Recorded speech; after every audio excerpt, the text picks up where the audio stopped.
네, 여러분 반갑습니다. 지금 막 서정희 교수로부터 소개받은 황영기라고 합니다. 제가 우선 여러분들 선배되네요. 제가 71학번인데요. 나이를 많이 먹었죠, 71학번이면.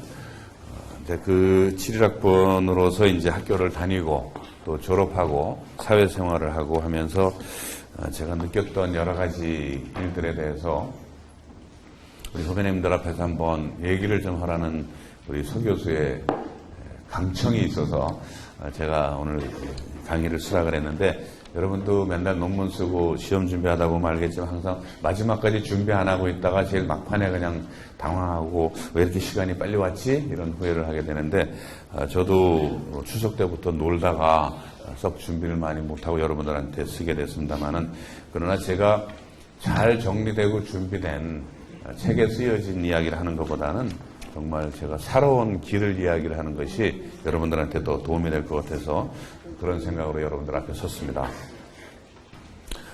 지금 오늘 비도 오고 날씨가 좀 좋지 않아서 보니까 이제 10시 2분, 3분, 5분, 6분에 이제 헐레벌떡 들어오는 분들도 있는데, 우선 제가 아이스 브레이커로 여러분들한테 인생의 팁을 하나 드리겠습니다. 제가 이걸 확인한 것은 아닌데, 해군에 가면, 해군은 배가 있잖아요. 배가 예를 들어서 12시에 출발을 한다. 그러면은 12시에 출발을 할까요? 12시 10분쯤 출발을 할까요? 전 세계 해군의 출발 시간은 정해진 시간에 무조건 출발합니다.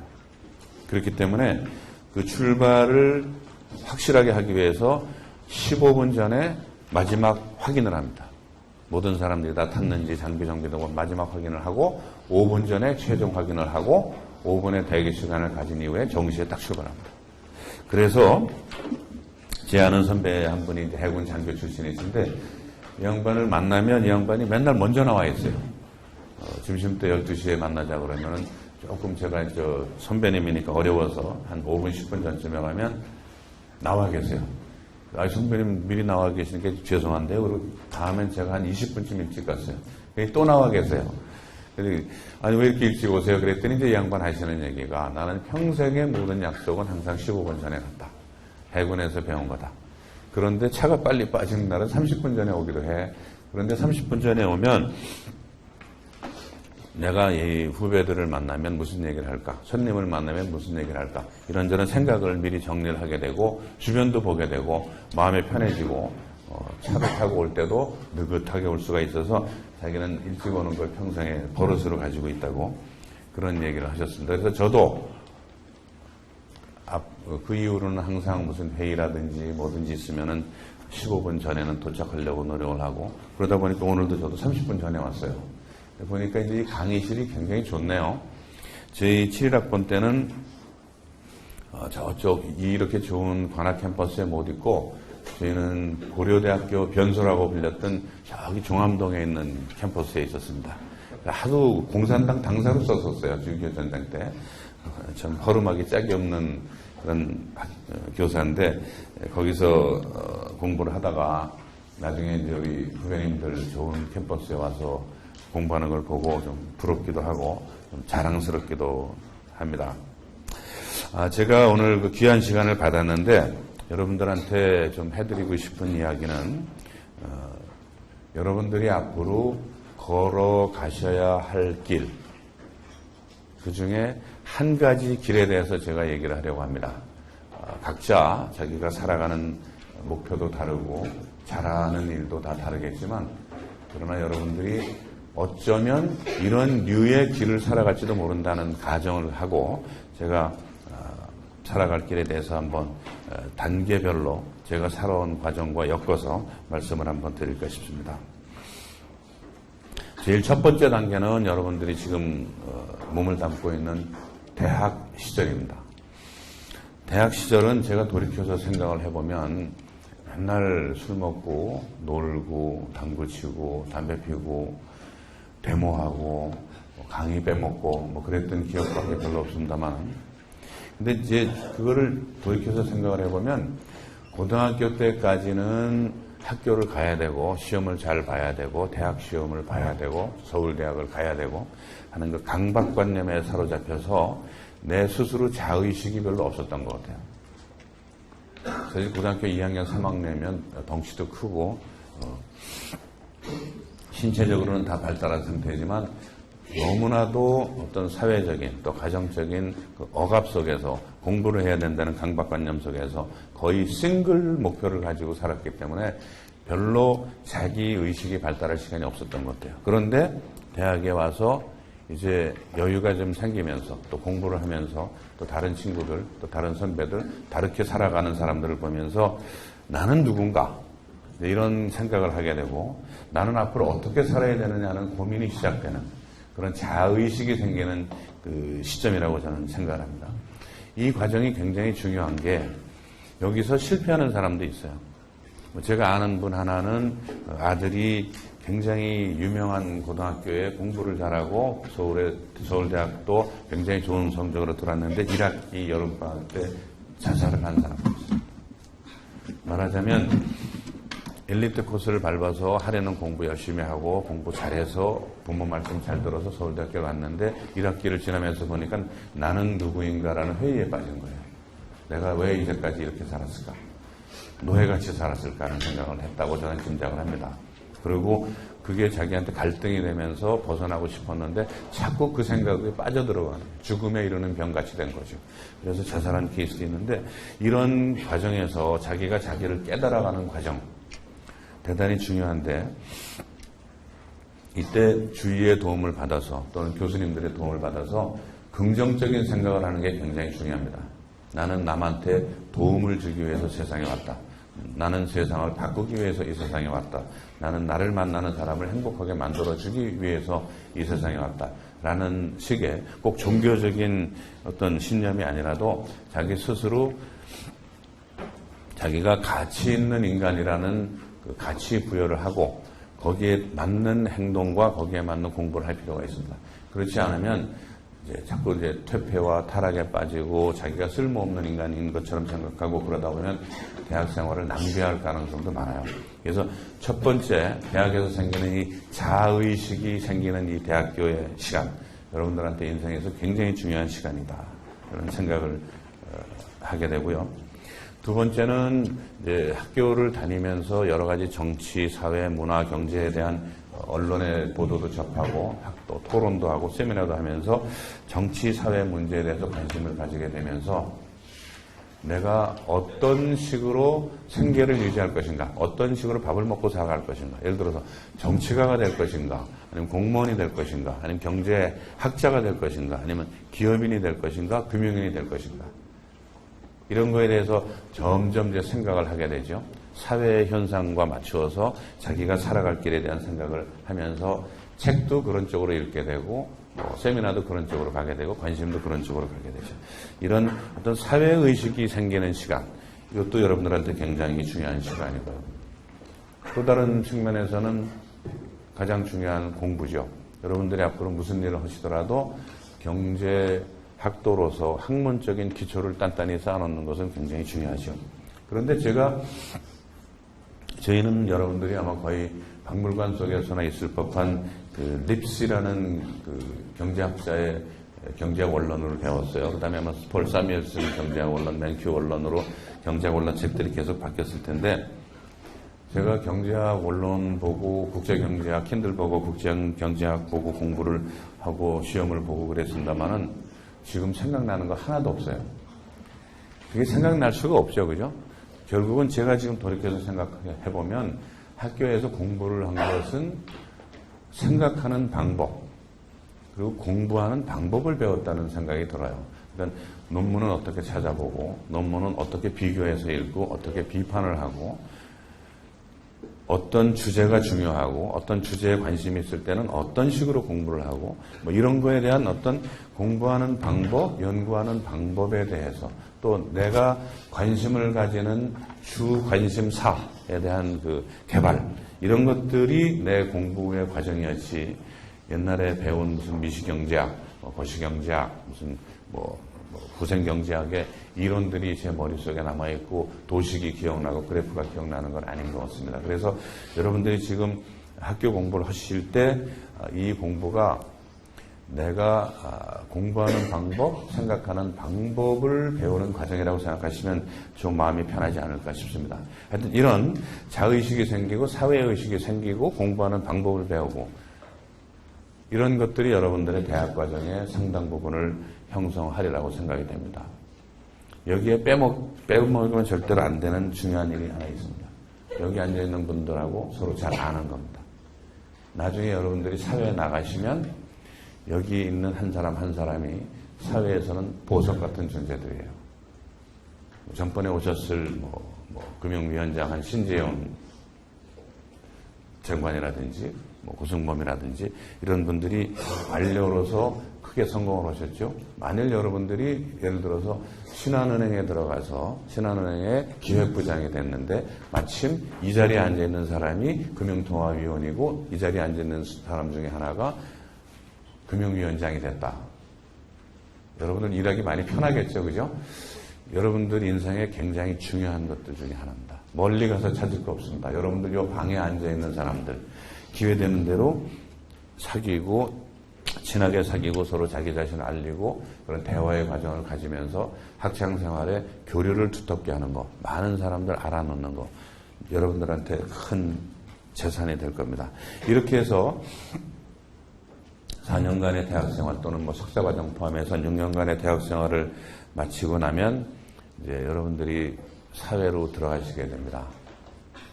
여기 사회에 갔다가 다시 오신 분 아직은 없죠. 사회를 이제 가시게 되는데 지금 대학 들어올 때 고등학교 때까지 시험도 굉장히 고통스러웠고 그리고 대학교 안에서 학점 받고 좋은 성적 받고 대학을 마치는 것도 굉장히 힘든 과정입니다. 그러나 여러분들이 이제 사회에 딱 나가서 신입사원으로 또는 신입행원으로 또는 신입공무원으로 또는 신입판검사로 신입 로펌의 신입 변호사로 들어갔을 경우에 여러분들 앞에 주어진 세상은 이제까지와는 전혀 다른 세상입니다. 만인이 만인에 대한 적이라고 얘기를 하죠. 동료지만 이제는 생존 경쟁의 한가운데 내던져진 겁니다. 여러분들이 실제로 동료들하고 술도 먹고 친하게 지내고 업무 협조도 하고 여러 가지 일을 하지만 실제 100명이 들어가면 이 중에 1명이 은행 같은 경우는 부행장이 됩니다. 아마 1000명 중에 1명 정도 되는 것 같아요. 기업에 들어가서 신입사원으로 들어가면 10,000명 중에 1명, 10만 명 중에 1명이 사장이 되는 것 같아요. 그러니까 여러분들 주위에 있는 많은 사람들, 10명에서부터 100명에서부터 1000명 정도의 많은 사람들 중에 딱 한 사람이 본부장이 되고 부행장이 되고 사장이 되고 전무가 되는 거예요. 그렇기 때문에 이제까지 대학교 때 가졌던 생각, 고등학교 때 가졌던 생각 이제 바꿀 수밖에 없어요. 왜냐하면 이 사람이 나하고 친하긴 하고 일도 같이 하고 동료인데 결국은 나하고 생존 경쟁을 같이 하는 사람들이에요. 그래서 제가 그 사회 초년생의 생활은 드디어 진검승부의 세계로 들어왔다. 이렇게 표현을 하고 싶어요. 이제까지는 좀 실수를 해도 봐주고 재수의 기회도 있었고 재생의 기회도 있었고 만회의 기회도 있었고 선후배들이 도와주기도 하고 멘토를 해주는 사람도 있고 그렇습니다. 그런데 사회에 딱 나가면 자기의 미션 스테이트먼트가 아주 정확해집니다. 전쟁에 나간 군인과 마찬가지입니다. 실수해서 총을 맞으면 자기가 죽습니다. 자기 동료가 자기를 도와줄 방법이 없어요. 동료도 살아야 되니까. 그런 정도로 아주 냉정한 승부의 세계로 들어간다고 이제 생각을 하셔야 됩니다. 그리고 그런 사회 생활을 하면서 여러분들한테 요구되는 그 부담이 옛날에 학교 때, 고등학교 때, 대학교 때 가졌던 부담과는 또 전혀 다른 차원의 부담들이 여러분들한테 주어집니다. 그건 뭐냐면 신입사원들, 신입행원들, 신입공무원 이런 사람들한테 위에서 이렇게 보면 일을 시키잖아요. 이제 이 일을 해봐라, 저 일을 해봐라고 자기한테 무슨 부서에 배치를 해서 무슨 이런저런 일을 줍니다. 그러면 위에서 볼 때는 그 일을 그 사람이 잘 해내는 것도 중요하지만 그 과정도 보고 그 과정에서 생기는 여러 가지 협조 관계, 갈등 관계를 위에서 잘 봅니다. 그래서 여러분들이 사회에 나가면 그 회사에서, 사회에서 요구하는 기능을 달성하는 것도 중요한데 거기에 플러스해서 여러분들이 성실한가, 거짓말하지 않는가 대단히 중요해요. 주위에 대해서 배려를 하고 목표를 달성하는가, 이기적으로 목표를 달성하는가, 목표 달성하는 방법도 대단히 중요합니다. 그리고 이 사람이 책임을 지는 스타일인가, 아니면 남의 탓이요 하고 책임을 자꾸 회피하는 스타일인가, 대단히 중요합니다. 그리고 워낙 재주가 있어서 설렁설렁 일을 잘하는 사람인가, 아니면 굉장히 열심히 노력을 하는 노력형 스타일인가, 이런 것도 굉장히 중요합니다. 이런 특성들은 대학교 때 있었던 특성하고 조금 달라요. 우선 사람이, 기업은 되게 크죠? 그리고 많은 돈이 돌아가요. 그리고 서로 모르는 사람들이 모여서 어떤 동일한 목표를 위해서 일을 해요. 그렇기 때문에 약간의 불신의 그 시스템이 있습니다. 저 사람이 거짓말을 할지 모른다는 걸로 해서 격리부서가 있고, 격리부서를 감시하는 감사부서가 있고, 감사부서를 또 감사하는 또 뭐 다른 부서가 있고, 이런 식으로 체크앤 밸런스가 굉장히 잘 돼 있어요. 그거는 회사에 돈이 많고 사람이 많기 때문에 약간의 불신, 사고를 방지하기 위한 시스템이 있는 거예요.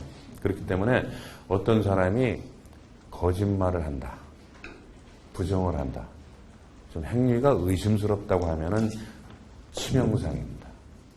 신입사원서부터 저 친구는 좀 믿기가 어려워, 말의 앞뒤가 좀 달라, 치명상입니다.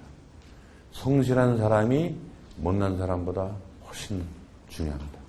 능력이 없으면 가르치면 된다, 이렇게 생각합니다. 선배들은 제 능력이 좀 없지만 애가 자세가 좋아, 성실하고, 내가 신경 써서 가르치면 되지 뭐. 그런데 그 친구는 앞다르고 뒤달라, 사람 뒤에서 남의 말하고 약속 안 지키고 거짓말하는 스타일이야.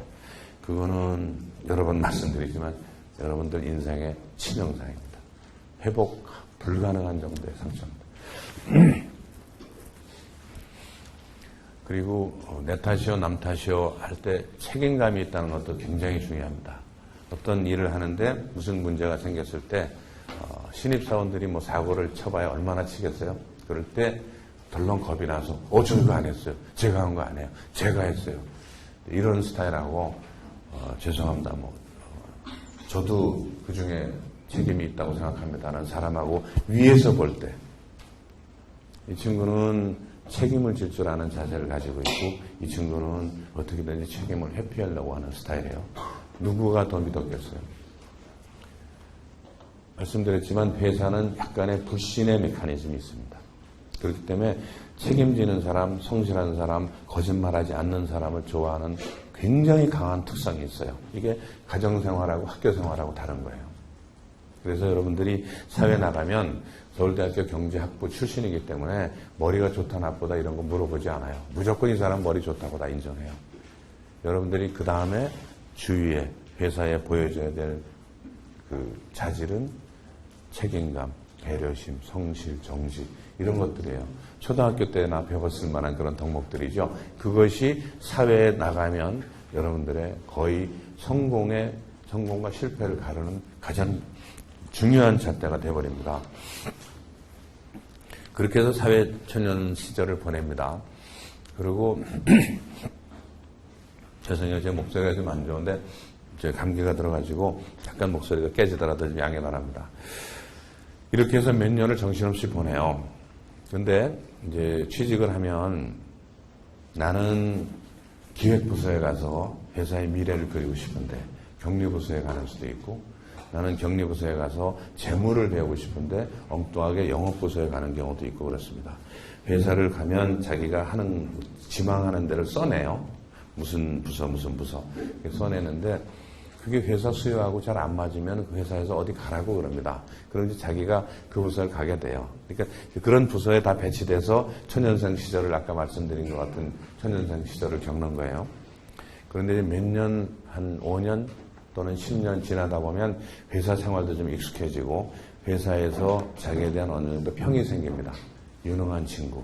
이 친구는 본부장까지는 될 친구. 이 친구는 사장감. 이제 이런 식의 딱지가 붙습니다. 여기다 붙는 게 아니라 뒤에 안 보이는 데다 붙여놓습니다. 선배들이. 쟤는 무슨 감 이렇게 붙습니다. 그런데 그 회사에서 주어진 일을 10년을 했는데 도저히 나하고 안 맞는 경우가 있어요. 또는 회사는 참 좋은데 이 일보다는 내가 회사 안에서 다른 일을 더 잘할 수 있다고 생각되는 경우가 있어요. 그래서 앞에 말씀드린 사회초년생 시절을 지나서 사회생활이 한 10년쯤 지나서 성숙 단계로 들어가면 여러분들 인생에 굉장히 중요한 시점이 다가옵니다. 이때 많이들 때려칩니다. 삼성전자 들어간 친구들도 때려칩니다. 왜?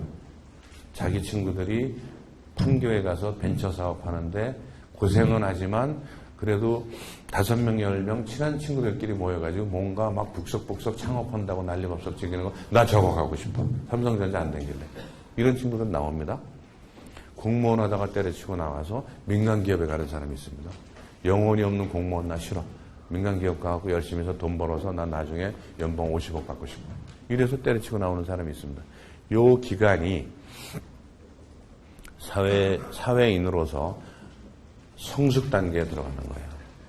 여러분들도 아마 회사에 가서 정착을 잘하고 사장감으로 인정을 받더라도 본인은 마음속에 다른 생각이 있어서 회사를 바꾸든가 업무를 바꿀 가능성이 대단히 높습니다. 우리 때는요, 직장에 취직을 하면 앞에 2글자가 붙었어요. 평생 직장 그랬습니다. 회사에서 내보내지도 않고 본인도 회사를 떠나지도 않고 능력 있는 사람은 사장까지 되고 능력 없는 사람은 부장까지 되고 다 정년 옛날 55세까지 다니다가 나오면 그럭저럭 먹고 살 만한 그런 게 인생이라고 생각하는 그런 직장이었어요. 그래서 평생 직장이었고 취직을 한다는 게 취직, 직장을 들어간다 이렇게 표현을 했습니다. 여러분들의 시대는 취직이 아니죠. 직장을 선택하는 게 아니라 직업을 선택하는 거예요. 그러니까 직장 안에서도 여러 가지 일이 있잖아요.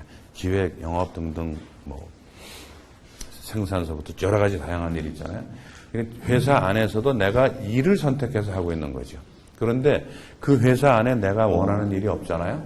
그러면 그 일을 찾아서 다른 회사로 가는 거죠. 그래서 여러분들의 시대는 나는 공무원이다. 나는 삼성전자다. 나는 현대자동차다. 나는 우리은행이다. 이렇게 해서 그 직장이 자기를 정의하는 그런 시대를 넘어서고 여러분들이 이제 사회에 나가서 앞으로 10년 후쯤 되면 굉장히 직장 이동이 자유로워질 거예요. 삼성전자에 있다가 신한은행 가고 포스코에 있다가 현대차 가고 디자인 하다가 기획하다가 생산 뭐 이런 식으로 일이 굉장히 많이 바뀌는 시대가 될 겁니다. 이럴 때 여러분들이 잘 알으셔야 돼요. 그때 이제 우리 서정희 교수 같은 분이 학교에 계셔야 돼요. 멘토링을 해줘야 돼요. 자기가 하고 싶은 일하고 잘 할 수 있는 일하고 차이가 날 경우가 있습니다. 자, 그럴 때 잘하는 일을 해야 될지 하고 싶은 일은 해야 될지 정답 없어요. 이 친구는 이 일을 잘해서 딴 일을 하고 싶어 하는데 내가 보기에는 야, 그래도 너는 이쪽으로 가는 게 좋아. 이 얘기를 해줄 수 있는 거는 본인은 아닙니다. 본인은 하고 싶은 일에 막 마음이 들떠 있어요. 사랑, 연애할 때처럼 저 일이 막 하고 싶어요. 벤처회사 저거 하고 싶어요. 디자인 일 하고 싶어요. 뭐, 아니면 이 불완전한 일이 너무 싫어서 나는 지금이라도 공무원 하고 싶어. 나는 공인회계사 하고 싶어. 사자 달고 싶어. 뭐 이런 여러 가지 마음속의 갈등이 굉장히 심한 시점입니다. 나이도 한 30 중후반 됐고 애도 하나 둘쯤 있고 유치원 가야 되고 뭐 이런 시점이라 마음속의 갈등이 굉장히 많은 시점이에요. 이럴 때 자기가 2번째 잡을 택하는 거예요. 그 2번째 잡이 같은 회사 아닐 수도 있어요. 바깥일 수도 있고요. 그럴 때 내가 하고 싶은 일 그리고 내가 잘할 수 있는 일 사이에서 많은 고민을 이제 하게 됩니다. 그 선택을 본인이 하기 어렵기 때문에 그때는 주위와 많은 상의를 해야 돼요. 그런데 자기 배우자하고 상의를 하면 안 돼요. 배우자는 그냥 가만히 있으라 그러거든요. 거의 90% 확률로 쓸데없는 거 하지 말고 하시지만 잘해. 되는 회사 그냥 댕겨. 그렇게 할 가능성이 대단히 많기 때문에 저 같은 경우는 배우자하고 상의 안 하고 제가 뭘 바꿀 때는 항상 선배들한테 여쭤봤습니다. 선배님 제가 이런 고민이 있는데 어떻게 하면 좋겠습니까? 그러면 선생님들이 여러 가지 다른 얘기를 하세요. 이런 얘기 저런 얘기들 많이 하시면 그중에서 최종 결심은 내가 하는 것이지만 저의 경우는 제가 하고 싶은 일을 찾아 나선 케이스입니다. 직업을 찾아서 직업 중에서도 내가 잘할 수 있다고 하는 일보다는 내가 이런 일이 하고 싶다고 하는 일을 찾아 나섰고 그거에 대해서 이제까지 후회는 없었어요. 근데 여러분들 경우에는 하고 싶은 일이라는 것과 자기가 갖고 있는 능력이 잘 맞아야 되거든요. 그러니까 본인에 대해서 스스로가 잘 파악을 하고 있어서 내가 이 일에 대해서는 능력도 있고 재질도 있고 잘할 수 있고 그러고 하고 싶다. 금상첨화죠. 근데 그 차이가 날 경우에 이제 어떤 길을 택하는 게 좋을지는 주의 좀 물어보시라는 거예요. 그리고 이때쯤 되면 여러분들이 이제 새 직업을 택해서 또는 새로운 이제 길을 찾을 때 이때쯤 되면 여러분들한테는 어떤 그 브랜드가 하나씩은 붙을 때가 된 겁니다. 붙어야 하고요. 그 얘기는 예를 들어서 뭐 35세, 40세 사이에 여러분들은 뭐 잘하는 친구라는 자기 나름대로의 가치가 있어야 됩니다. 소위 사회인으로서의 상품 가치죠. 인간으로서의 존엄성 빼놓고 사회인으로서 저 친구는 뭘 잘해. 이게 프로입니다. 저는 앞으로는 단계가 많을 뿐이지 여러분들 각자가 프로의 세상을 살아가리라고 생각을 해요. 그죠? 남한테 월급 받아서 월급에 대한 일을 보여주는 게 프로 아니겠어요? 유현진이도 공을 잘 던지니까 프로인 거죠. 그리고 거기에 대한 대가를 받고 있는 거죠. 여러분들도 어느 직장에 가서 일을 하면 그 직장에서 일을 잘하니까 프로로서의 대접을 받고 급여를 받는 거죠. 신입사원이나 초급 사회생활의 초년생일 때는 월급 차이가 별로 없어요. 잘하는 사람 못하는 사람 크게 차이가 없어요. 근데 위로 올라가면서 월급 차이가 좀 나기 시작하죠. 임원 되면 월급 차이가 꽤 나요. 사장이 되면 월급 차이가 굉장히 많이 납니다.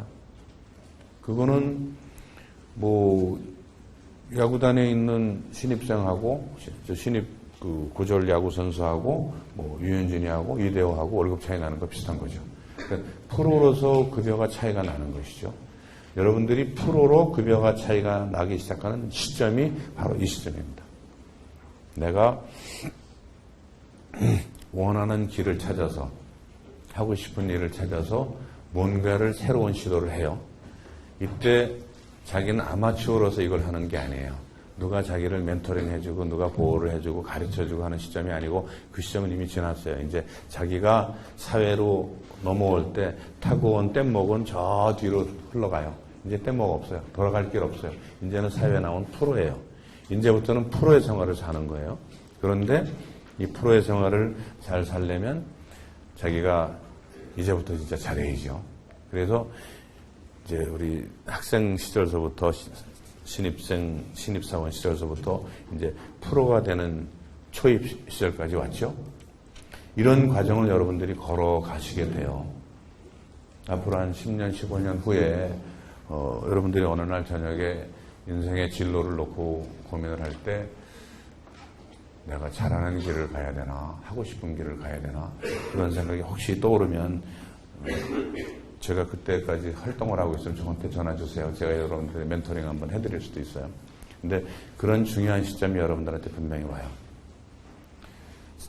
저희 경제학부인데 이 직장 얘기만 해서 좀 안 됐지만 경제학자가 되고자 하는 사람들한테 대해서 이따 나중에 또 딴 얘기 마지막 부분에 제가 따로 얘기를 하려고 합니다. 이렇게 돼서 이제 프로로서의 생활을 시작을 하잖아요. 이때가 인생에서 제일 신날 때입니다. 잠깐만 제가 시계 보면서 할게요.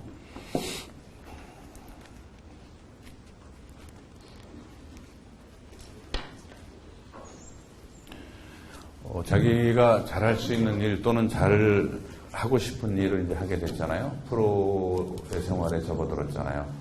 이때는 정말 신나서 밤낮 안 가리고 일을 하죠. 또 그래야 합니다. 그래서 이 시점에는 자기 배우자한테, 자기 가족들한테 내가 이 프로 초년생인데 내가 드디어 하고 싶은 일을 이제 잡았는데 내가 지금부터 1년 동안은 밤낮 없이 일을 좀 해야 될 것 같다. 몰입을 해야 될 것 같다. 그래서 이 몰입하는 기간 동안에는 나를 좀 봐주라. 애를 안 보고 집에 늦게 들어오고 사무실에서 잠을 자고 이런 일이 있더라도 좀 나를 좀 봐주라. 딱 1년 동안 내가 프로의 체질을 갖추겠다. 이렇게 양해를 받으셔야 됩니다. 잊어버리지 마세요. 괜히 프로 돼갖고 아무 말도 배우자한테 아무 얘기도 안 하고 갑자기 사람이 정신없이 밖에 나다니고 일을 열심히 너무 과도하게 하면 또 배우자가 걱정을 합니다. 배우자가 비슷한 일을 하고 있으면 일을 하겠지만 제가 여기서 강조를 하고 싶은 거는 여러분들이 드디어 하고 싶은 일을 잡고 가고 싶은 자리에 갔으면 그때 자기 프로로서의 명성을 굳히는 거는 그 첫 번째 1년입니다. 제가 가끔 평생 해병대 소리들 하고 다니는 해병대 100일 동안의 해병대 만들어집니다. 100일 동안에 철저하게 거의 지옥 훈련을 통해서 죽을 때까지 갔다 오기 때문에 해병대 정신이 100일 동안에 들어가는 거거든요. 프로로서의 프로다움, 프로로서의 평판도 자기가 프로 선언을 한 시점서부터 1년 동안에 만들어집니다. 첫 번 1년 동안에 비실비실하고 새로 시작했다는데 별로 눈에 띄는 게 없고 1년 지났는데도 내놓는 것도 없고 이러면 일단 본인 레퓨테이션이 약간 흔들리기 시작합니다. 2년, 3년 돼도 별로 되는 게 없어. 쟤는 되는 게 없어. 이렇게 되면 굉장히 위험한 레퓨테이션이 됩니다.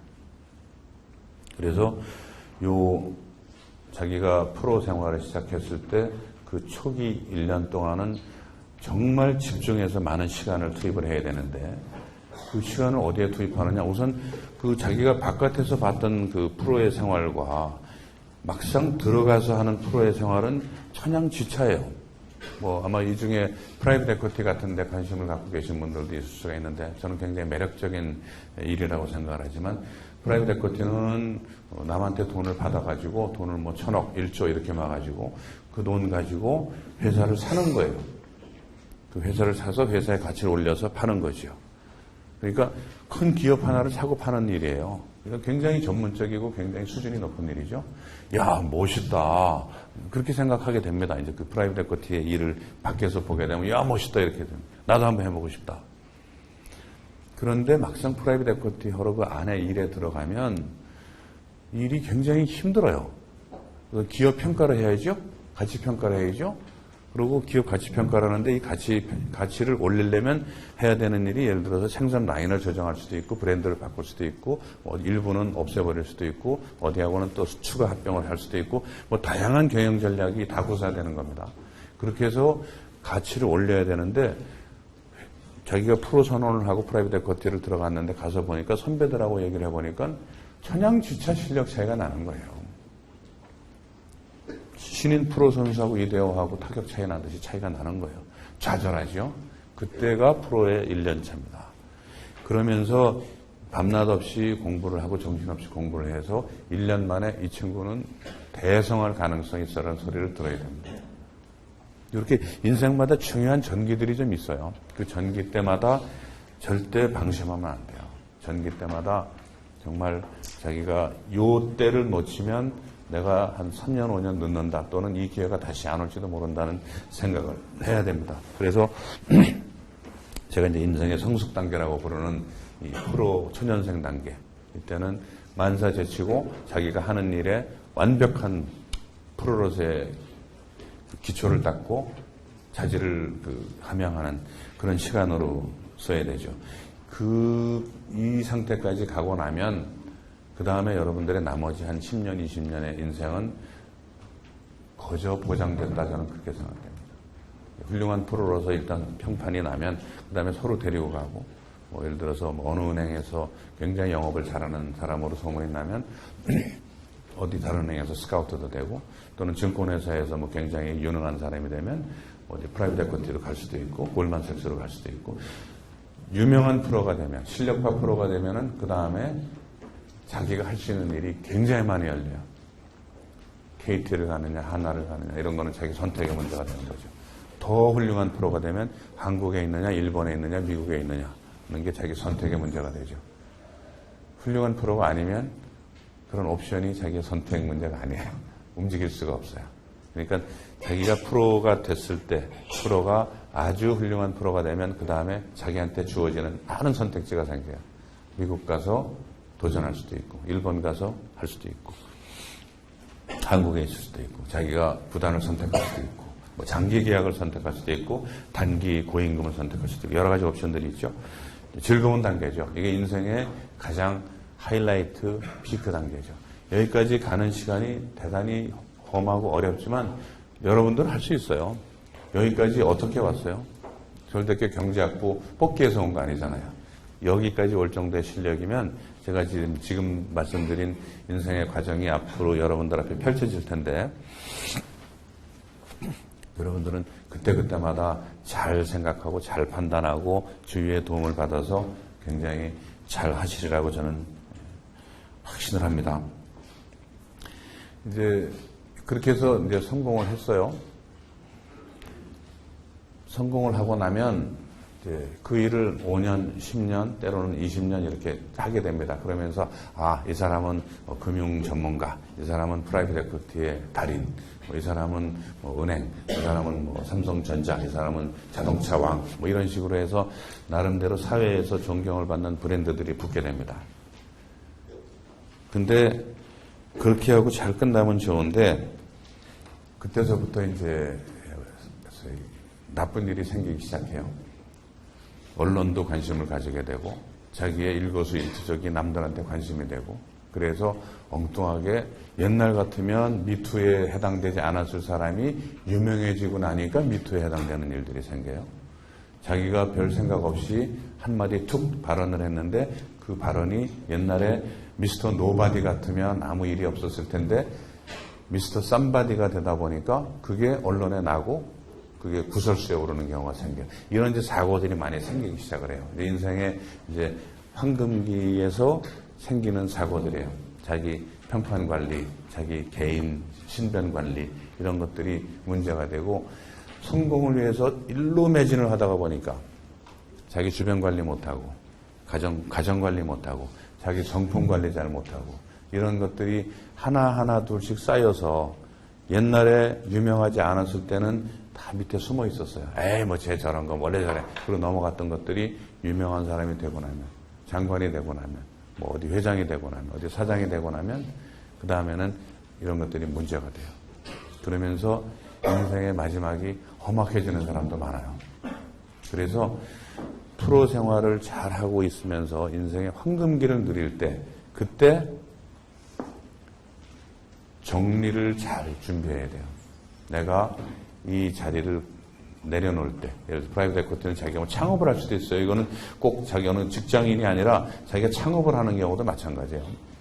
하여튼 내가 일군 나의 성공, 이 성공을 잘 마무리하려면 내 주변, 내 개인 생활, 또 내 인간관계 이런 것들을 지금부터 잘 다듬어 나가야 된다라는 생각을 그때 해야 됩니다. 그게 아니고 막 성공했어요. 벤처 회사를 했는데 대박이 터졌어요. 실제로 한때는 강남 술집은 벤처 출신들이 먹여 살렸다는 얘기가 있을 정도입니다만 벤처를 해서 대박이 터졌어요. 돈도 없이 창고 창업해서 친구들 5명, 10명하고 사업을 했는데 이게 네이버에서 500억에 사주는 거예요. 지분 딱딱 놓으니까 자기 주머니에 100억이 들어왔어요. 이게 웬 떡이냐 싶죠? 그럼 이제 한 번 벤처 창업에 성공을 했어요. 근데 이걸 가지고 또 다른 사업을 했더니 또 성공을 했어요. 이런 과정이 한 10년쯤 되잖아요. 그런데 그 과정에서 가정생활 무너지는 사람 많아요. 친구 관계 무너지는 사람 많아요. 건강 무너지는 사람 많아요. 그리고 이상한 사기 사건에 걸려서 패가 망신하는 사람 많아요. 그러니까 한쪽의 성공이 다른 쪽의 불행을 부르는 경우도 있기 때문에 자기가 직장에서 성공을 하든 벤처로 성공을 하든 뭐 프라이빗 에쿼티로 성공을 하든 공무원으로 성공을 하든 자기가 이제는 내가 성공의 반열에 올라와 있구나라는 생각이 드는 순간 몸 관리 잘해야지 생각해요. 이제부터. 그런 생각이 없이 그냥 막 아무 정신없이 하든지 하다가 나중에 딱 장관이 됐는데 옛날 거를 뒤져보니까 문제들이 튀어나오는 거죠. 청문회에 나오는 것들, 뭐 이런 것들은 보면은 좀 안타깝긴 합니다만은, 뭐 애들 공부시키려고 뭐 위장 전입을 뭐 수차례 했다는 게 안타깝긴 한데, 되게 그런 분들한테 얘기를 하면, 제가 장관 될 줄 알았으면 안 그랬지요. 이제 이럽니다. 결국은 장관 되리라고 생각을 못하고, 자기 평소 생활을 하다 보니까 세금 안 낸 것도 있고, 위장 전입한 것도 있고, 뭐 이런저런 일들이 있는 건데, 그렇게 하면 꼭 장관, 뭐 국회의원이 아니라도 여러분들이 자기 인생을 성공적으로 마무리를 하려면 나중에 성공한 자리에 올라갔을 때 일어날 수 있는 일, 사소한 구설, 뭐 가정사, 뭐 무슨 뭐 친구 관계, 뭐 이런 돈 문제, 세금 문제, 이런 것들에 대해서 미리미리 신경을 잘 쓰고 준비를 잘 해 둘 필요가 있습니다. 그리고 성공한 사람들에 대해서는 항상 존경도 있지만 존경보다 한 10배쯤 질시와 음모가 있어요. 저는 그렇게 느껴지더라고요. 제가 많이 부족해서 그런 그 음모 질시를 받았는지 모르겠지만 비교적 체력이 강해서 제가 잘 견뎌냈지만 굉장히 많은 질시가 있어요. 그리고 겉으로는 뭐 금융지주회사 회장이니까 리스펙트 하는 것 같지만 실제로는 저 자리 내가 갈 자리인데 저놈이 가 있다. 저런 놈이 왜 저 자리에 있어? 이런 생각을 하는 사람들이 훨씬 많습니다. 제가 예를 들어서 뭐 우리 금융지주 회장을 하면 야 정말 저 친구는 능력 있고 저 자리에 딱 맞아. 이렇게 생각해 주는 사람이 한 100명쯤 돼요. 주위에서. 선배 가까운 사람들이 그렇게 얘기하죠. 근데 한 1000명 정도는 어떻게 저놈이 저런 자리에 갔을까? 저놈은 뭘 했길래 저 자리에 갔을까? 저 자리는 나도 할 수 있는데 내가 갔어야 될 자리인데 이렇게 생각하는 사람이 훨씬 많습니다. 결국은 이렇게 아쉬워하는 사람들로부터 질시가 나오고 질시가 좀 심해지면은 음모가 나와요. 그런 거를 이제 잘 견딜 필요도 있죠. 그런데 그런 질시와 음모를 안 받으려면 평소 뭐 워낙 출중하든지 평소 사생활이 대단히 건전해서 질시 음모가 뭐 나오더라도 잘 견뎌내든지 그런 체력을 갖추고 있어야 되는 거죠. 많은 사람들이 성공한 순간에 실패의 나락으로 떨어지는 사람이 굉장히 많아요. 그리고 성공의 정점에서 실패의 나락으로 떨어지는 사람도 많아요. 그렇기 때문에 쭉 아까 얘기한 것들은 여러분들한테 이제 성공하는 길, 사회에 나와서 성공하는 길에 대한 얘기를 쭉 한 셈인데 여기에 제가 양념으로 드리는 얘기는 성공했을 때 자기가 성공했을 때 받을 수 있는 공격에 대한 생각을 이제 미리 해 두시라는 그런 말씀을 드리고 싶어요. 그리고 나면은 이제 나이가 60, 65 많으면 이제 앞으로는 70 이제 이렇게 됩니다. 여러분들은 지금 상상도 할 수 없는 나이일 거예요. 야, 65세 지하철 공짜로 타고 다니는데 그건 도대체 어떤 세상일까? 제가 66세예요. 그러니까 여러분들이 66세가 되면 저처럼 이런 얘기하고 다닐 수도 있어요. 앞으로 40년 후면 아마 여러분들은 75세에도 저같이 이러고 다닐 가능성이 있어요. 살 길이 굉장히 앞으로 살 날이 굉장히 많아요. 여러분들은 저희보다 준비를 더 많이 하셔야 돼요. 그런데 일반 평범하게 살면 한 60세 정도에 이제 사회에서 은퇴를 하게 되고, 선진국화돼서 65세 정도에 은퇴를 하게 되면, 어쨌든 60세, 65세 사이에 대부분은 은퇴를 합니다. 아니면 자기가 창업을 하는 경우에는 70세, 75세까지도 갖고 있는 경우도 있지만, 제 주변에 창업을 해서 회사를 하고 있는 친구들, 중소기업을 하고 있는 친구들도 저는 요즘엔 제 친구들 보고 회사 자꾸 팔아라. 다 그럽니다. 다 팔고, 이제부터 쉬고 다른 일 생각을 해야지, 그 기업하기에는 나이가 너무 많다. 저는 그렇게 생각을 하는데, 하여튼 지금 기준으로 보면 65세 정도가 적정한 은퇴 연령이라고 저는 생각을 합니다. 이제 65세에 이제 은퇴를 해요. 예를 들어서 뭐 성공한 창업자로서 은퇴라든지, 아니면 뭐 금융주주 회사 회장으로 은퇴라든지, 뭐 삼성전자 사장으로 은퇴라든지, 여러 가지 이제 그 은퇴를 하겠죠. 그러고 나면 나머지 한 20년, 건강 수명을 85세라고 보면 한 20년 정도, 아마 여러분들 부모님들이 이제 그 세대에 가 있을지 모르겠어요. 예, 건강한 은퇴, 그리고 그 다음엔 뭐 병치레하다가 이제 죽겠죠. 근데 하여튼 은퇴 이후에 한 10년, 길게는 20년, 이걸 어떻게 사느냐 하는 것도 결국은 인생의 마지막 정리예요. 여러분들이 지금 그 생각을 미리 하실 필요는 없는데, 부모님들 또는 삼촌 이렇게 보면서 아름다운 은퇴 이후의 인생은 무엇인가에 대한 생각도 좀 해두실 필요는 있어요. 제가 뭐 여기서 그 얘기는 길게 안 하겠는데, 결국은 은퇴를 딱 하고 나면 왕년에 장관이었다, 왕년에 금융지수 회장이었다, 왕년에 포스코 회장이었다. 은퇴하고 나면 아무 소용 없습니다. 자기는 모든 사람들이 다 자기 아는 것 같아도 저기 포항에 가서 물회집에 앉아 있으면 거기 장관 아니라 할배라도 가서 앉아 있으면 누가 왔는지 아무도 모릅니다. 그만큼 자기가 사회로 돌아가면 은퇴 이후에는 정말 back to Mr. and Mrs. Nobody예요. 그냥 평범한 시민이죠. 그래서 과거의 영화는 뒤로 하고 은퇴 이후에 자기가 어떤 삶을 살아야 될 것인가에 대해서 늘상 생각을 해둘 필요가 있습니다. 그 중에 굉장히 중요한 거 하나가 종교 또는 봉사예요. 네, 뭐 종교도 종교를 하면 거기서 또 많은 봉사를 하니까 뭐 종교와 봉사는 같이 겹치는 부분도 꽤 있습니다만은 결국은 봉사가 자기가 은퇴한 이후에 사회에 할 수 있는 가장 중요한 일이라고 생각이 들어요. 봉사. 그런데 왜 이 얘기를 미리 말씀을 드리냐면, 봉사는 안 해본 사람은 잘 못해요. 어느 날 갑자기 은퇴해서 평생 뭐 자기만 챙기고 뭐 돈 벌고 승부에서 이기고 성공하는 것만 집착돼 있고 그러다가 어느 날 딱 은퇴를 했는데 뭘 할까 했는데 봉사를 하려니까 봉사를 해야 돼. 갑자기 못해요. 봉사는 평소에 봉사하고 싶은 마음, 또 봉사해본 경험, 이런 것들이 있으면 아주 자연스럽게 되는데, 그게 없으면 그 봉사가 굉장히 어렵습니다. 사실은 서정희 교수 같은 경우는 현직에 있으면서 봉사활동 하시는 건데, 이렇게 사회봉사활동을 하시면 나중에 훨씬 더 많은 사회봉사활동을 하실 수가 있죠. 여러분들도 지금 학교에서 여러 가지 동아리 중에서 뭐 봉사활동하는 동아리들 있을 텐데, 그거를 미리미리 관심을 가지고 좀 해두시면 바쁠 때는 못해요. 나중에 여러분들이 막 프로 천연생 시절, 뭐 집에도 안 들어갈 정도로 열심히 일하시죠. 어떻게 봉사를 하겠어요? 그리고 그 시점에서는 봉사는 중요하지 않아요.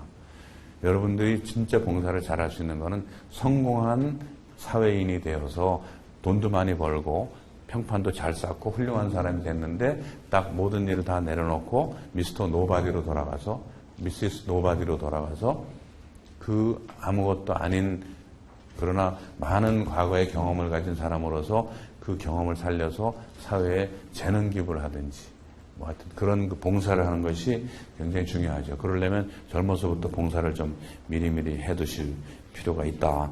그런 말씀을 드립니다. 제가 이제 대학교서부터 쭉 생활을 해서 나중에 이제 은퇴 이후까지 그냥 주마간산으로 쭉 말씀을 드렸어요. 한 인생에 한 60년 정도를 제가 한 50분 정도의 말씀을 드린 건데, 아마 잘 실감이 안 나실 거예요. 특히 먼 훗날의 은퇴 쪽은 생각도 안 나실 거고. 그런데 여러분들이 꼭 다시 한번 제가 이제 강조를 해두고 싶은 거는, 대학 생활에 여러 가지 일을 하시지만 이 방 안에 있는, 또 서울대학교 캠퍼스 안에 있는 서울대학교 출신들, 특히 경제학부 동료들, 또 좀 멀지 않은 옆에 있던 경영대학, 저희 때는 경영대학하고 같이 학교를 다녔습니다만, 경영대학하고 많은 친교를 쌓고 많은 친구를 쌓아두는 것이 여러분들이 인생의 가장 현명한 투자 중에 하나일 수도 있다. 그런 말씀을 드리고, 뭐 이미 자의식도 생기고 사회 책임의식도 생기고 많이들 이제 생각을 하실 텐데 공부도 열심히 하고 계실 텐데 거기에 플러스해서 여기 계신 친구분들하고 많은 교류를 가지라는 얘기를 드리고 싶습니다. 그리고 이제 사회에 들어가서 초년생 시절에 어떤 업무적인 성과를 보이기 위해서 야, 내가 그래도 서울대 경제학부 출신인데 그래도 내가 다른 사람보다 일을 잘해야지. 그건 좋은 성취 동기예요. 나쁘진 않은데 그런 사회 초년생으로서 어떤 업적하고 자기의 어떤 성실성, 정직성, 책임감, 남한테 대한 배려 이런 가치하고 둘 중에서 어느 쪽을 택하느냐? 업적을 과감하게 버리세요. 신입사원이 일을 해봐야 얼마나 많이 하겠어요.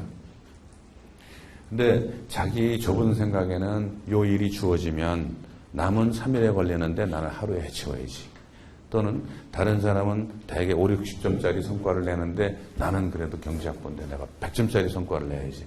이렇게 생각을 해서 업무 성과를 잘 내려고 막 그 버닝 디자이어를 가질 수 있습니다. 좋은 거예요. 그런데 그 과정에서 옆에 사람에 대한 배려를 잊어버린다든지 아니면 결과를 치팅을 해야 된다든지 거짓말을 할 일이 생긴다든지 남한테 성실치 않은 모습을 보일 가능성이 있다든지 그럴 경우에는 과감하게 업적을 버리고 죄송합니다. 이번엔 제가 부족해서 잘못해 다음에 잘하겠습니다 하면은 다 용서가 되는 시절이에요. 그러나 거짓말을 하면 아까 제가 뭐라 그랬죠? 치명상이에요. 저 인간 배려 없는 인간이다. 치명상이에요. 그러니까 사회초년생 시절에는 여러분들이 어떤 성실, 정직, 책임감, 배려 이런 것들을 굉장히 중요한 가치관으로 마음속에 갖고 있어야 됩니다. 대개 사회 나가면 뭔가를 해서 내가 뭔가를 보여줘서 뭔가 유능한 직원이라는 소리를 듣고 싶은 생각을 많이 하게 되죠. 그런데 사장들한테 물어보면 신입사원인데 사회초년생인데 유능한 게 좋으냐 성실하고 배려심 많은 정직하고 충직스러운 사람이 좋냐? 당연히 후자를 얘기를 합니다. 그건 모든 사장들이 다 그럴 거예요. 왜냐하면 신입사원이 유능하다는 것은 본인 기준으로 유능한 거지만 선배들 입장에서나 큰 회사 입장에서 보면 아주 작은 부분이에요. 아주 작은 부분입니다. 언제든지 수리가 가능하고 보완이 가능한 부분이에요. 그런데 굉장히 중요한 일을 맡고 있는 직원인데 이 직원이 정직하지 못해요. 그거는 배에 구멍이 난 거나 마찬가지예요. 그렇게 생각하시면 되고요. 여러분들이 하고 싶은 일, 마음속에 직장생활 하다 보면은 저는 직장을 한 2번, 3번 정도 바꾸는 거는 괜찮다고 생각을 합니다.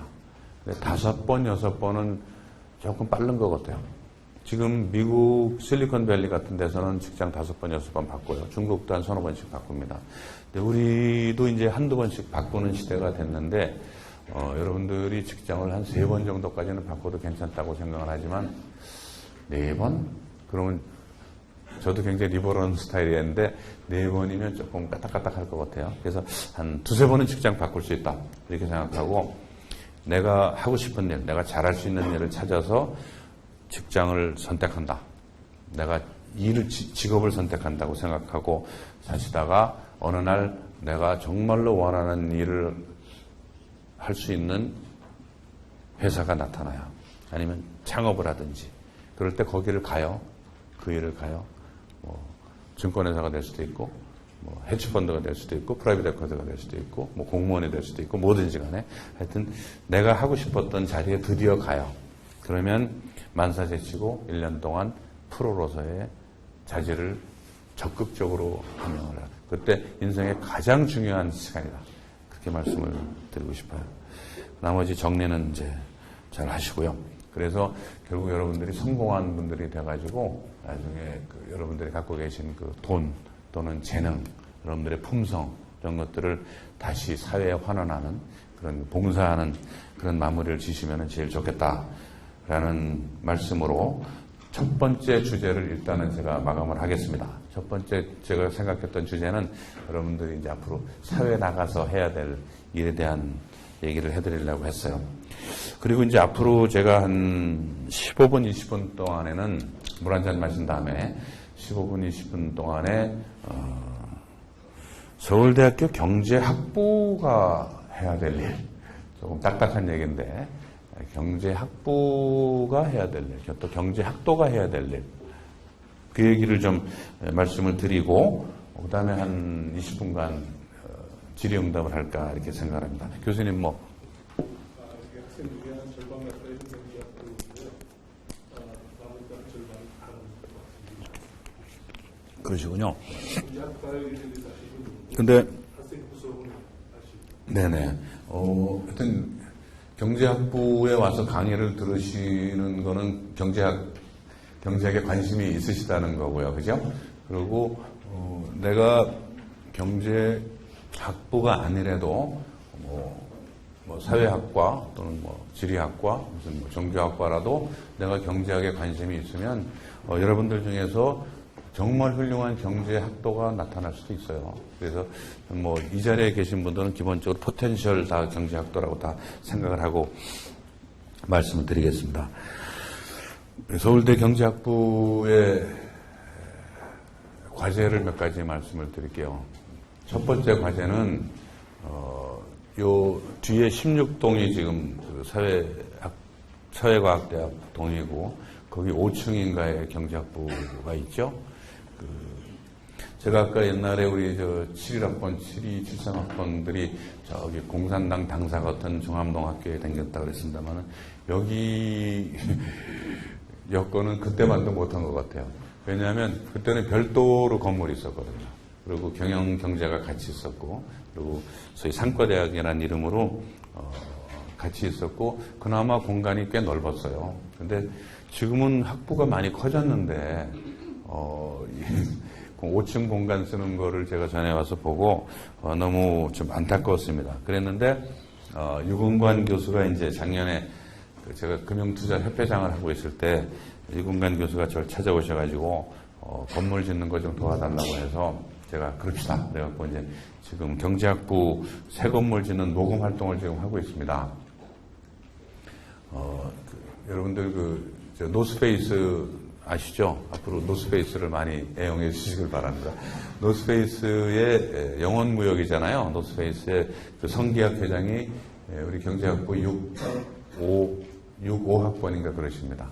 그래서 이제 아버님이 호가 우석이신데 뭐 본인이 그렇게 돈 많이 버는 회사가 아니에요. 뭐 삼성전자나 포스코나 현대차에 비하면 뭐 푼돈 벌고 계신데 그런데 자기가 100억을 낼 테니까 아버지 호를 따서 우석 경제관을 하나 지어서 경제학부에서 건물 쓸 수 있게 해줬으면 좋겠다고 100억을 기부를 하셨어요.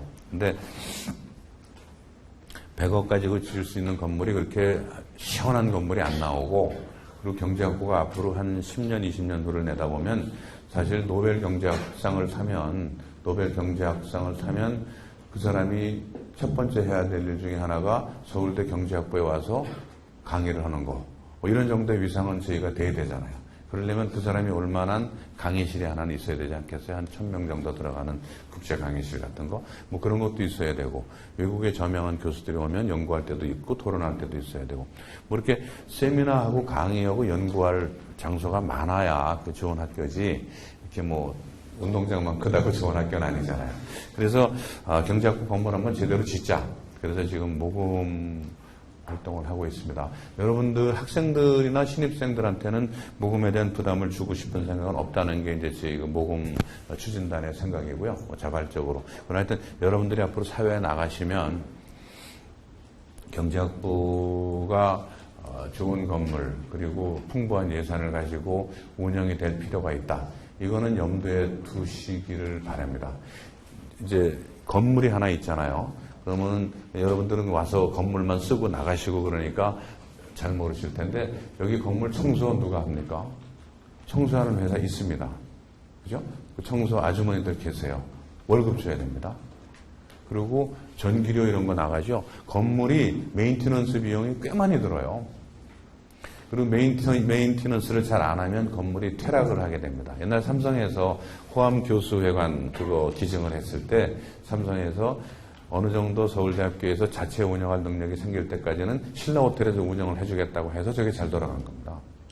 곧바로 학교에서 맡겼으면 그 교수회 간의 퀄리티가 유지가 안 돼서 그때는 하드웨어 앤드 소프트웨어를 같이 기부를 했던 거예요. 호암교수회관은. 지금은 아마 이제 서울대 자체에서 잘 하시는 걸로 알고 있습니다만은. 근데 건물도 새로 경제학부 건물을 지면 그 경제학부 건물이 잘 메인테인이 되게 하려면 매년 들어가는 경비들이 있습니다. 그리고 요번에는 이제 학부 새 건물 짓는 것 플러스 뭐 한 80억 정도는 그 소프트 마니로 해갖고 연구비라든지 뭐 장학금이라든지 이런 데 쓸 생각으로 요번에 돈을 걷고 있는데, 일단 그게 프로젝트가 끝나면 이제 근사한 건물이 이제 저쪽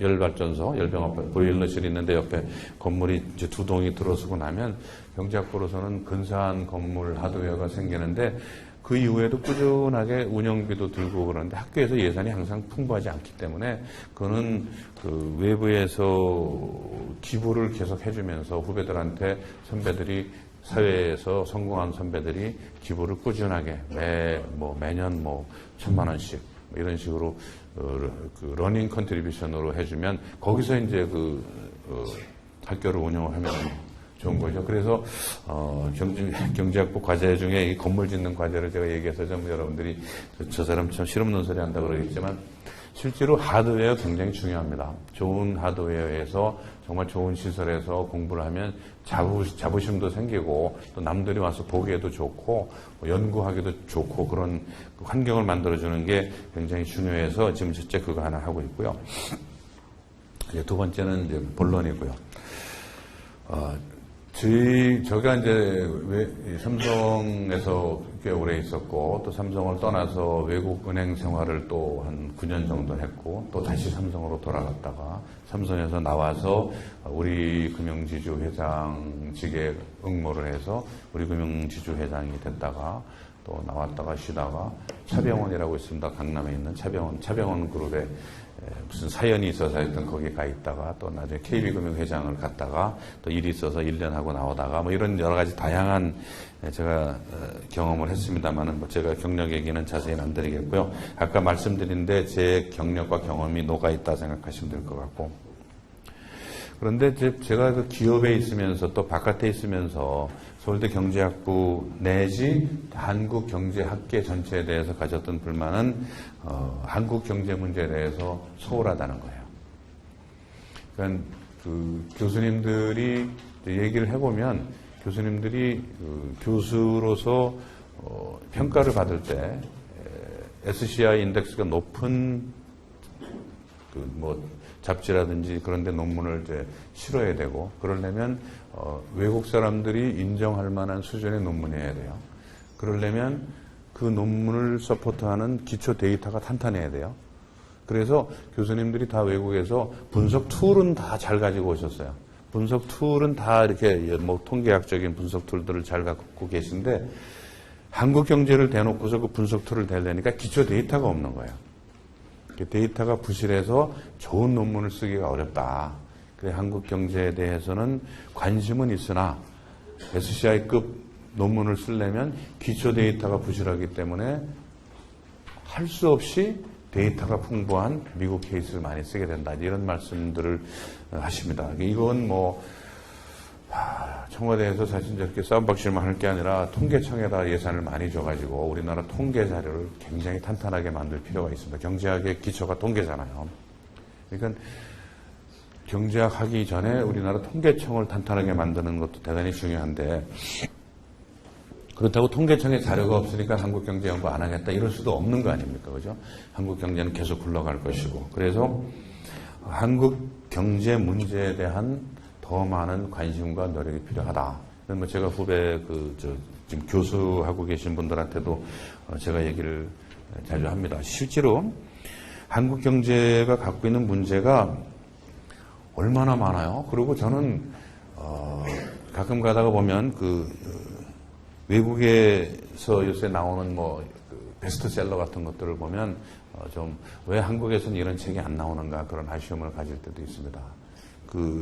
유발 하라리라고 있죠. 유발 하라리, 호모 사피엔스, 호모 데우스, 썼는데 이 양반이 원래 이렇게 무슨 호모 사피우스 데우스 하니까 무슨 사회 정치학자 같지만 이 양반이 중세 전쟁 전문가예요. 전쟁. 중세 시대에 있었던 많은 전쟁에 대한 연구를 깊이 한 이스라엘인인데요. 중세 전쟁사 연구 전문가가 지금 호모 사피엔스, 호모 데우스 같은 책을 쓰는 거예요.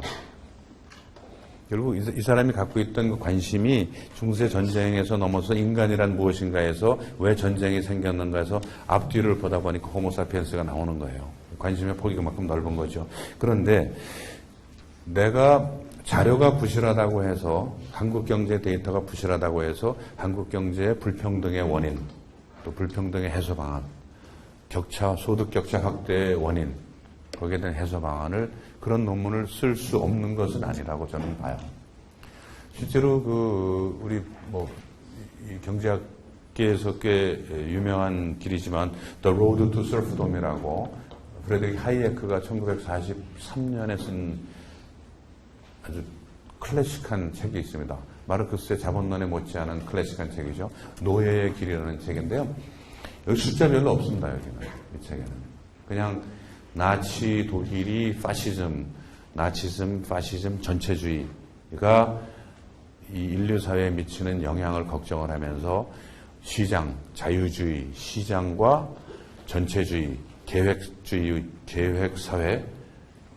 계획사회, 전체주의 대 자유, 시장경제와 그 차이에 대해서 자기가 나름대로 깊은 성찰을 하면서 그렇게 두껍지 않은 책이지만 그 책을 쓴 거예요.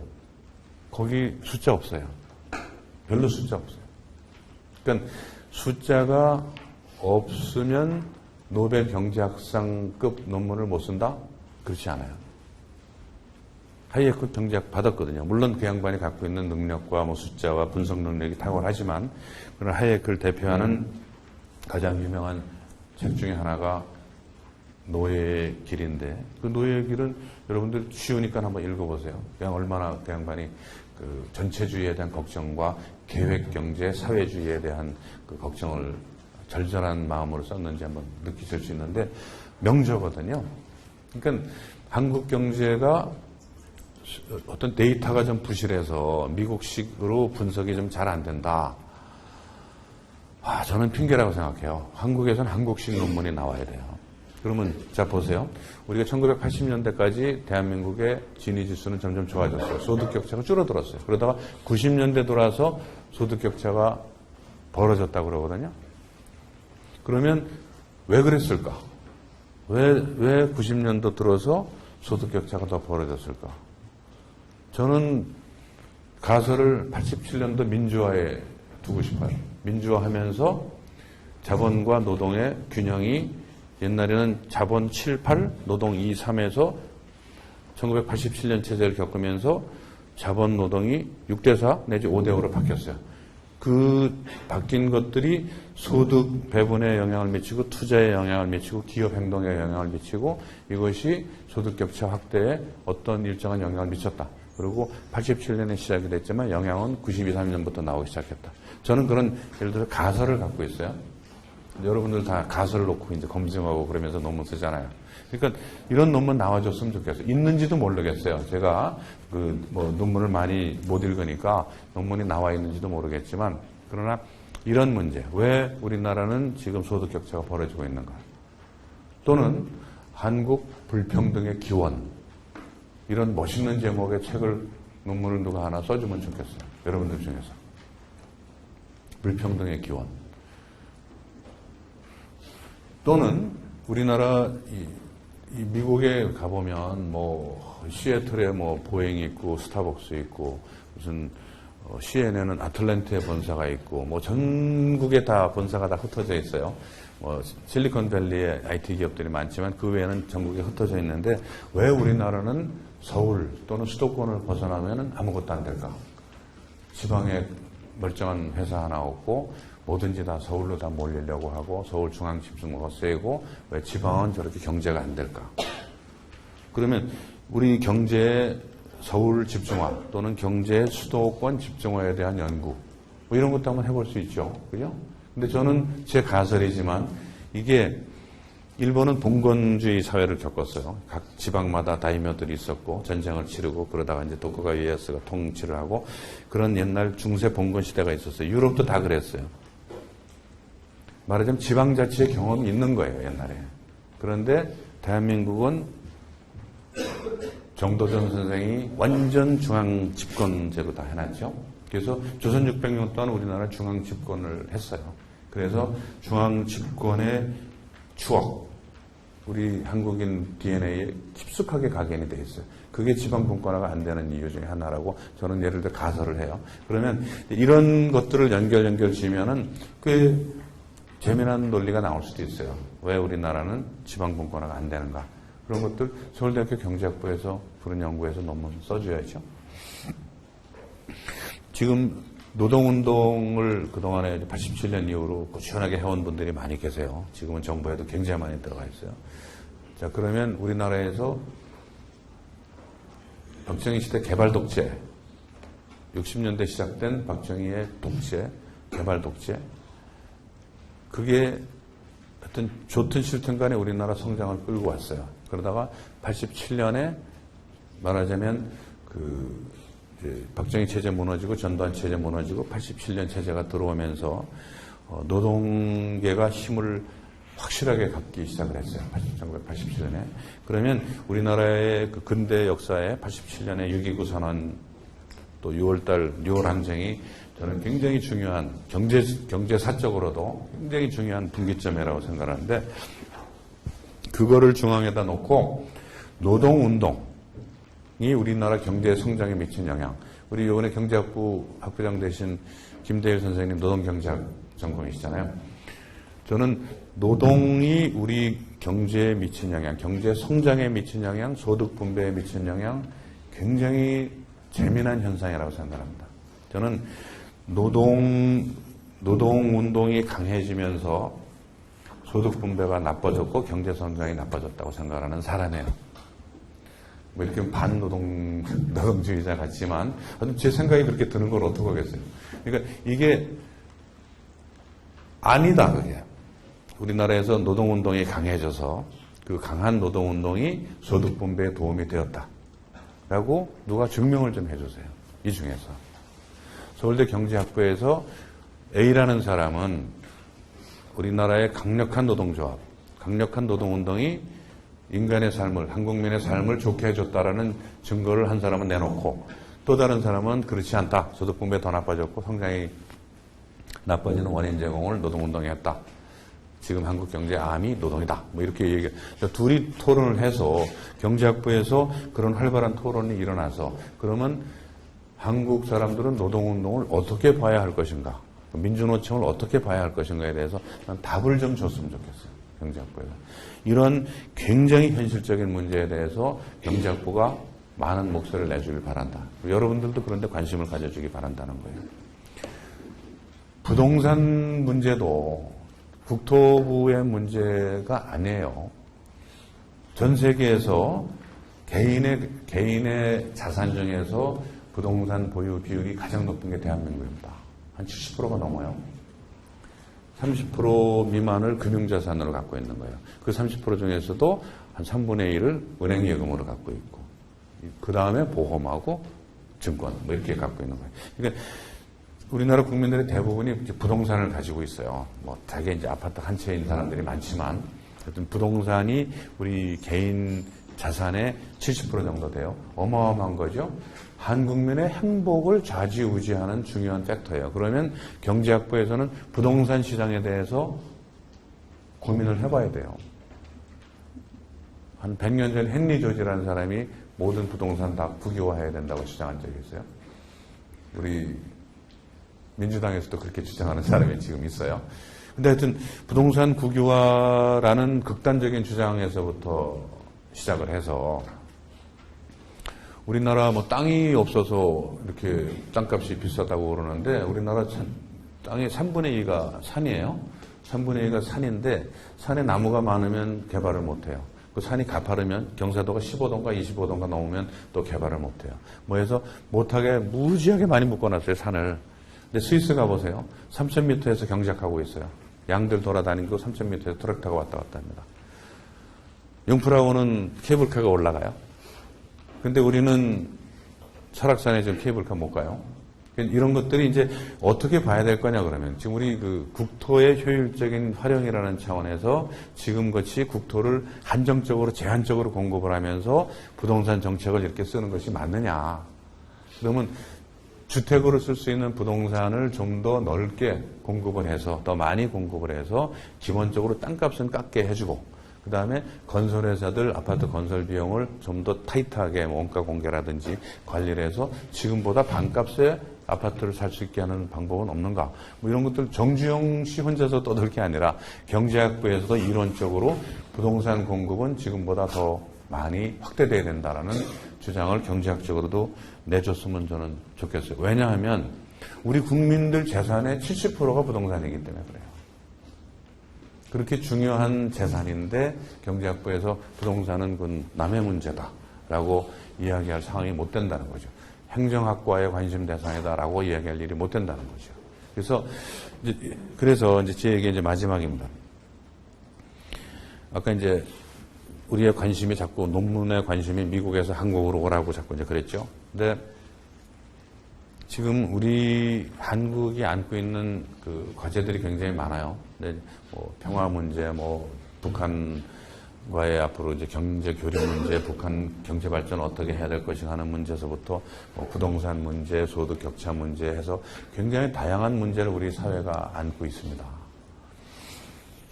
근데 이 문제에 대해서 이제 경제학부에서 활발한 의견 개진을 이제 해주길 바라는데. 많은 경우에는 보면 그 경제학부 학생들이 지금 다른 학부도 있다고 그러니까 더 좋은데 경제학부 학생들이 경제학부 경제학 뭐 맹추의 경제학 원론이 내가 공부해야 될 유일한 주제이고 이것이 끝이다라고 생각하지 말기를 바라요. 저는 경제학부 학생들의 관심의 영역이 좀 넓어졌으면 좋겠습니다. 예를 들어서 국가는 왜 실패하는가라는 책을 쓴 사람이 있어요. 그리고 그 사람 이름이 잊어버렸고, 그 다음에 예일대학의 법대 에이미 추라고 제국의 흥망이라는 책을 쓴 사람이 있습니다. 얘는 법학 쪽인데 이 양반은 또 재미난 책을 썼는데 어느 한 국가가 왜 흥하고 망하는가를 로마 시대 이후로 쭉 연구를 했어요. 그 중에 몽고 제국도 있고, 뭐 페르시아 제국도 있고, 뭐 투르크 제국도 있고, 오스만 투르크 제국도 있고, 여러 제국이 있는데 왜 어떤 제국은 굉장히 커지고 오래 갔고, 어떤 제국은 왜 금방 망했는가? 뭐 이런 거를 연구를 했는데 결론은 포용성, 그리고 관용성, 다양성 이런 것들이 제국을 유지하는 비결이었다. 뭐 꼭 경제적 위치가 그런 것 답이 아니다. 뭐 이런 얘기들이 있죠. 그리고 남한과 북한은 땅도 똑같고 위치도 똑같고 민족도 똑같고 언어도 똑같아요. 그런데 공산주의 체제와 자유민주주의 체제와 우리 남한의 자유민주주의 체제였다는 걸 부정하는 사람도 있긴 있어요. 근데 하여튼 공산주의 체제와 남한식의 체제가 지난 60년, 70년간을 살아오면서 사회가 바뀌었죠. 그러면 제도가 나라를 바꾼다는 거예요. 어떤 제도를 갖느냐는 것이 국가 전체를 변화시키고 경제를 변화시켜요. 그러면 어떤 제도가 가장 적합한 제도인가에 대한 관심이 있어야 되겠죠. 이거 들여다보는 게 제도 경제학이라고 있죠. 제도 경제학이라고 있습니다. 이거는 행정법하고 경제학하고 다 어우러진 거예요. 그러니까 제도 경제학도 사실은 굉장히 중요한 학문 중에 하나죠. 근데 이쪽 제도 경제학 쪽으로 들어가려면 여기 교수님 오셨으니까 내 얘기 그만해야 되겠네. 제도 경제학으로 들어가려면 사실은 독서와 관심의 폭이 굉장히 넓어야 돼요. 그리고 요새는 과거 전통적인 경제학 분석 말고도 무슨 행동 심리 이런 거 가지고서 노벨 경제학상도 나와요, 이제. 그렇죠? 그래서 경제학부생들이 나는 경제학부니까 경제학은 나만 한다라고 생각하는 것도 아집이고, 다른 학부에 계신 분들이 경제학은 경제학부의 전유물이다 이렇게 생각하는 것도 착오죠. 사실은 경제학은 모든 학문의 베이스가 될 수 있는 학문이라고 저는 생각을 합니다. 이 위에 법과 제도를 얹으면 제도 경제학이 돼요. 노동을 얹으면 노동 경제학이 되고, 여기에 심리 행동을 얹으면 행동 경제학이 되고, 뭐 그런 식으로 정치 경제학, 사회 경제학 해서 다양하게 발전해 나갈 수 있는 거죠. 그래서 경제학의 기초를 단단히 공부한 후에, 그것도 뭐 생각하는 방법, 분석하는 방법이죠. 단단히 공부한 후에 거기에다가 여러분들이 관심을 가지는 사항에 대해서 추가적인 분야로 공부를 많이 해 들어가셨으면 좋겠다. 결국은 경제학을 하면서 사고의 범위를 폭넓게 가져서 우리 사회 전체의 문제를 내가 관심을 가지고 고민을 하는 그런 경제학도들이 되었으면 좋겠다는 생각입니다. 사실 제가 이 학부로 돌아갔으면 공부 안 하고 지금도 밖에서 놀고 있었을 거예요. 여러분들은 여기 와서 강의 들으시는 분들은 대단하신 분들이라 제가 큰 기대를 걸고 있습니다. 앞으로 뭐 제가 1시간 반 가까이 장황한 얘기를 했습니다만은 제 얘기는 여기서 마치고 이제부터 여러분들의 질문을 받도록 하겠습니다. 감사합니다.